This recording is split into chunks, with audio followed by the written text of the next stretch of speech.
ಇವತ್ತು ಎಲ್ಲರ ಮನಸ್ಸೂ ಕೂಡ ಅದೇ, ಧಾರ್ಮಿಕವಾಗಿ ನಾವೆಲ್ಲರೂ ಕೂಡ ಧರ್ಮಸ್ಥಳನ ಮೊದಲಿಂದನೂ ಕೂಡ ಒಂದು ಪುಣ್ಯಕ್ಷೇತ್ರ ಅಂತ ನಾವೆಲ್ಲರೂ ನಂಬಿಕೊಂಡು ಇಡೀ ರಾಜ್ಯದ ಮತ್ತು ರಾಷ್ಟ್ರದ ನಾನಾ ಭಾಗದಿಂದ ಅಲ್ಲಿ ಭಕ್ತರು ಬಂದು ಅಲ್ಲಿ ದೇವರ ಮೊರೆ ಹೋಗ್ತಕ್ಕಂಥದ್ದನ್ನ ನಾವು ನೋಡಿದ್ದೇವೆ.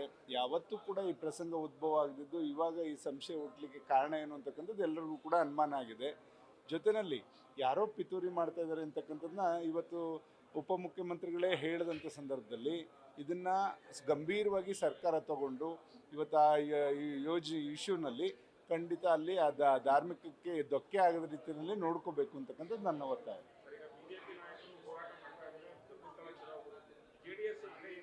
ಇಲ್ಲ, ನಮಗೂ ಅದು ಈಗ ಎಲ್ರದ್ದು ಒಂದೇ, ನಮ್ದೆಲ್ಲರೂ ಕೂಡ ಧರ್ಮಸ್ಥಳ ನಮ್ಮ ಪುಣ್ಯಕ್ಷೇತ್ರ, ಆ ಕ್ಷೇತ್ರದಲ್ಲಿ ಆ ಥರ ಆಗಲಿಕ್ಕೆ ಕಾರಣ ಸಾಧ್ಯ ಇಲ್ಲ ಅಂತಕ್ಕಂಥದ್ದು ಎಲ್ರಿಗೂ ಕೂಡ ಸ್ಪಷ್ಟವಾಗಿ ಗೊತ್ತಿದೆ. ಇದರಲ್ಲಿ ಏನೋ ಪಿತೂರಿ ಇದೆ ಅಂತಕ್ಕಂಥದ್ದು ನಮ್ಮೆಲ್ಲರಿಗೂ ಕೂಡ ಅನುಮಾನ ಇದೆ. ಅದನ್ನು ದಯಮಾಡಿ ಸರ್ಕಾರ ಕೂಲಂಕುಷವಾಗಿ ಪರಿಶೀಲನೆ ಮಾಡಿಸಿ ಕಾನೂನಿನ ರೀತಿಯಲ್ಲಿ ಅದರಿಂದ ಹೊರಬರೋ ರೀತಿಯಲ್ಲಿ ಭಕ್ತರಿಗೆ ಯಾರಿಗೂ ಕೂಡ ಆತಂಕ ಆಗದ ರೀತಿಯಲ್ಲಿ ನೋಡ್ಕೋಬೇಕು ಅನ್ನೋದು ನಮ್ಮ ಒಂದು ಒತ್ತಾಯ ಇದೆ.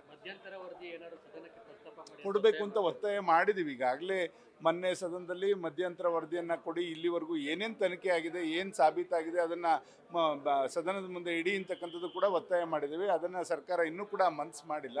ಆದ್ದರಿಂದ ಇವತ್ತು ಕೂಡ ಅದನ್ನು ಒತ್ತಾಯವನ್ನು ನಾವೆಲ್ಲರೂ ಕೂಡ ಮುಂದುವರಿಸ್ತೇವೆ.